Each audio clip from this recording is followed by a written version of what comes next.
Welcome back to the channel. On this video, it's going to be a little different. I'm actually going to give you a peek into my podcast. My podcast is called Run the Layers with Creative Bobby. You need to be subscribed, available everywhere podcasts are. And it's a podcast where I, and most of the time a guest or two, talk about what creativity means to us, what kind of projects we're doing, and how can we encourage people to tap into their creativity. And the episode I'm going to give you a sneak peek of here is actually the episode featuring my brother. Now, what I give you here is just a part of the podcast, so make sure you subscribe. Hope y'all enjoy. This is the price. Right. I'm giving you this much work here. You said this is your price. Mm-hmm. You don't want to pay, well, can I get less? No, you can find a less trainer. Because Right. I'm gonna do above and beyond actually what you asked me to do as far as training. You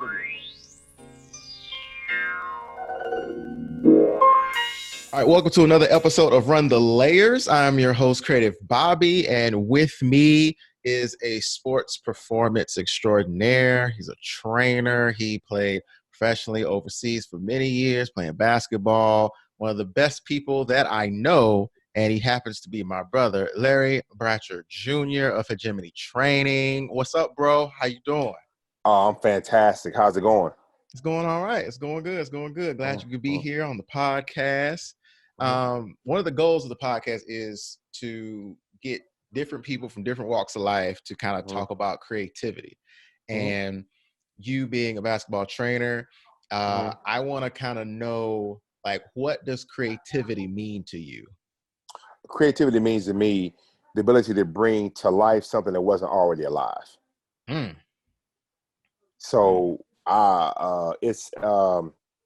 it took me like a few seconds to come up with that. It just came to me when I thought about it. You're going to a place that mentally you're going to a place that was never there before to build something that never was. And that's kind of how I think of it. That's profound. Because one of the things, like, when I sent you the questions, and I know because you've talked about how, like, in the past, it's like, and this gets to the second question of how you're using it. Like, when you're training people, you're trying to get people, whether that be like people in the corporate sphere or people that are in the sports and trying to be professional athletes and prep kids and stuff like that. Like, you have to kind of put together programs and put together things that kind of help them get to where they want to go, depending on where they want to go. So, like, expound upon, like, how you use creativity in your everyday life. Well, the biggest thing I try to get people to understand, I have guys that I've worked with that are in the NBA, and they're like, you made him an NBA player. No, I didn't. What I did was pull out what you already had inside. Because you already had it. You can't make anyone anything. It has to already be there. You pull it out. So with me, I try to find creative ways to get people to succeed, not just in basketball. Like with kids, high school kids I train now, we have a book of the month, which can mean Start With Why by Simon Sinek. It could be the 40 top reach, the 40 top Black men in America. It could be Rich Dad, Poor Dad, just something to read that you can correlate everything to. Because I use basketball as a guide for life. You need work ethic, you need opportunity, and then success will come. So we put together a plan, sit down with him or her and the parents or grandparents or whoever they have. And I sit down and say, this is where you are now. Where do you want to go? I have the kids, if you go to any school in the country, give me your 5 schools. Don't limit yourself. They'll say A, B, C, D, top 5 blue chip schools. Cool. You're a guard, you're a wing. Look at the guards wings they have now. What do they have that you don't have right now? Cool. Let's work on that. Then once you start working, now we're saying, give me your video. I'm gonna send it to these schools, to the assistant coaches. They're gonna give me feedback on what you can do to improve. We work on that for 4 or 5 months, send another video out. They see the improvement and then go from there. Because now you're showing that I really want to be at your school. I want to be a positive asset to your program. And I'm getting better each time you see me. So now the coach like, this kid really wants to be there. He's like, and he's improving. And every kid in the program has to maintain 3.5 unweighted GPA. So that's a non-starter for me. You have to have that. We'll get tutored in to get you there, because that's super important. Okay, if it's between you and a 5-star kid, but you're academically more solid, and a 5-star kid may be wavering and whatever, they're going to pick you, because they have what they call this APR thing. So you have a certain number of graduations. So kids have to graduate from your program, or you do scholarships. Mm-hmm. So now we're looking at and the parents are like, hey, no trainers ever talked to my kid about the academic part and the reading outside and this part. Yeah, I said, because it's a whole program, because sooner or later, you're going to be men and women going to have families. Mm. And if you have a problem waking up at 4:30 in the morning, training at 5, like you're not talking about all the time, do Power want their money every month. Every month. Where you are in Oklahoma Power, whatever, want their money every month. Every month. Your mortgage due every month. Gas is, I'm getting to understand, this is work ethic. My college coach, Coach Rick Duckett, told me you can outwork 75% of people in the world. When he told me that, I said 75%. So you telling me out of 4 people, I can outwork 3. So now it's 50-50. Oh, I take them odds all day long. So those type of things, I have to continue to find ways for every kid that responds to the same thing. Like, I responded to getting hollered and screamed at from a coach that motivates me. You respond to this is how what I actually do makes sense. Mm. And each kid has their own language. Mm. So I have to be able to speak that language to each kid to get to the end goal. And then once you get to the end goal, people say, well, you have to get here. He's not acknowledging you. It's not about me being acknowledged because the kid was successful. He got there. My job, like he told me, was I'm giving this to give back. Right. Like, yeah. So I don't care about the knowledge. That's going to take care of itself. If I'm doing what I'm supposed to do, and we call it the Patriot way, I'm doing my job. This is what I'm supposed to do. I'm not concerned about if this happens, that.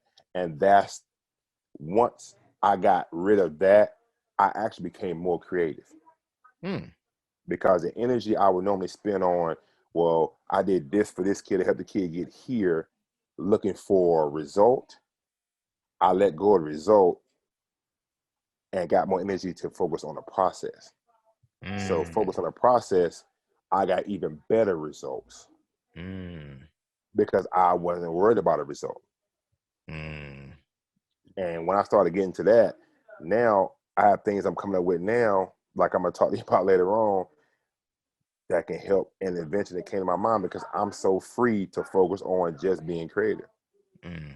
And then I'm focused on what you told me, continue to give back, because that's everything that's going to take care of itself. So once I got into that, so you actually been teaching me a lot of stuff, and I've been using that in different areas of life.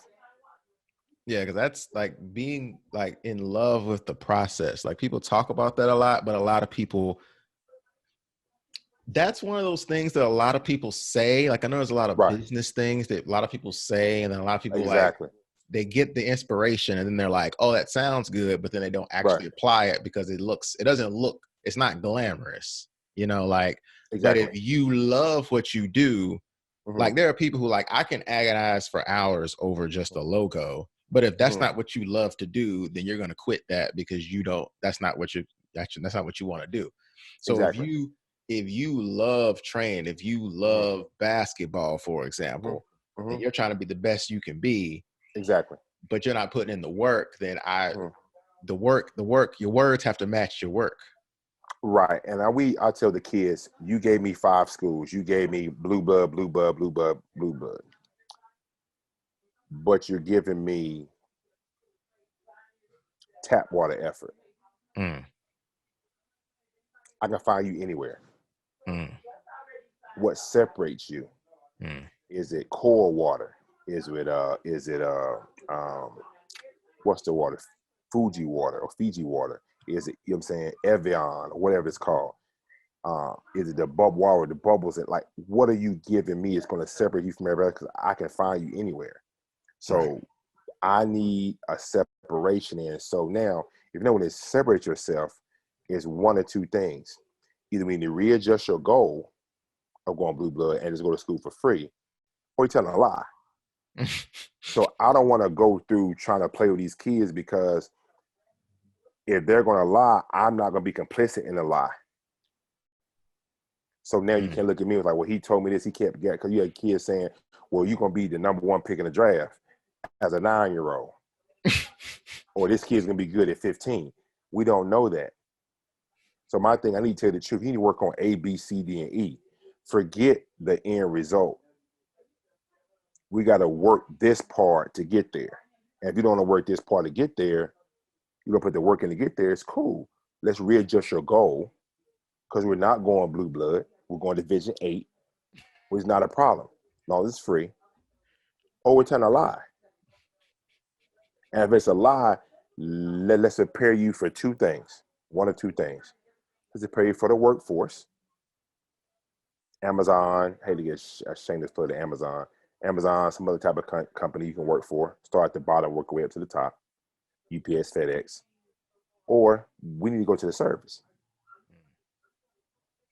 which is, you can still be successful in any of those areas. Come my mentors in the service, 20 years, 30 years, Air Force. I got an uncle here who's been in the Air Force, another uncle who's been in the Army, great careers.